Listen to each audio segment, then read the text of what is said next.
can't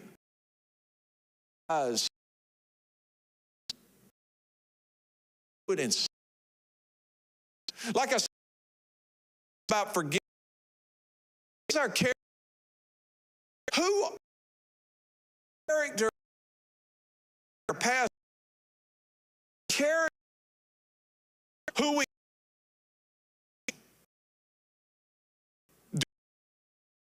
watch when nobody asked. We as a relationship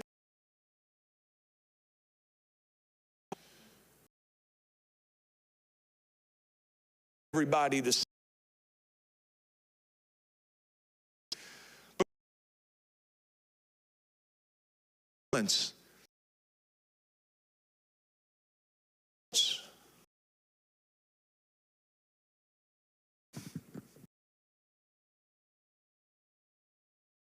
Or you'll have a choice.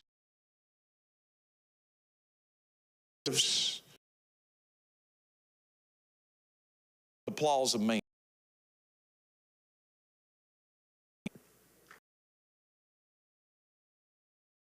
Man, you're such a.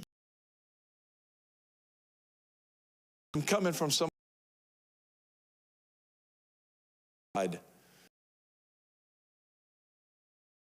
Been faithful. What do we look for when we look for the applause?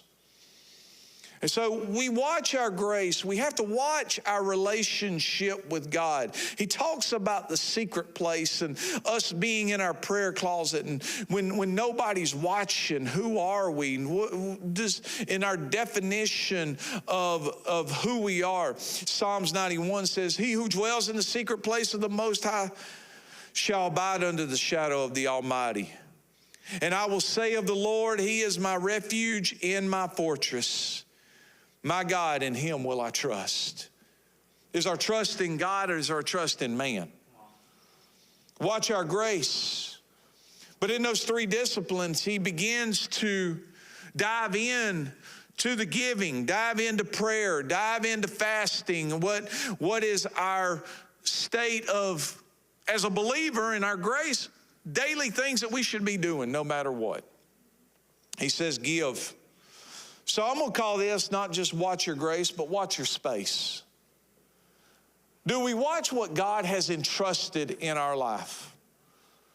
You know, when it comes to watching our space, you know, when it comes to giving, we talk about Jesus and love. We talk about forgiveness. But do you realize he talked about love 237 times? When he talked about forgiveness, he talked about forgiveness 53 times. But when he talked about giving, he talked about giving 358 times. That means there was a bold statement. There was something bold about, because it goes back to what he says in Matthew, where your treasure is, your heart is also. And if we can't relinquish the things that God has entrusted us with, then have we relinquished our heart? Have we relinquished the place in our life that we say, truly, God, I trust you with everything in my life? Yeah. Because if a dollar bill dictates where our faith is at, we have missed the whole message of what Jesus came to do on this earth. That's why he wanted us to have a heart of generosity. In this, he talks about giving and the space of giving. He says, take heed to do not do your charitable deeds before men, to be seen by them. Otherwise, you have no reward from your heavenly Father. Therefore, when you do a charitable deed, do not sound like a trumpet before you as hypocrites in the synagogues and in the streets, that you may have glory for men. Surely I say to you, they have their reward. But when you give, when you do a charitable deed, do not let your left hand know what your right hand is doing, that your charitable deed may be done in secret. And your Father who sees in secret, himself will reward you openly. When we give, who are we giving to? Are we giving unto the Lord?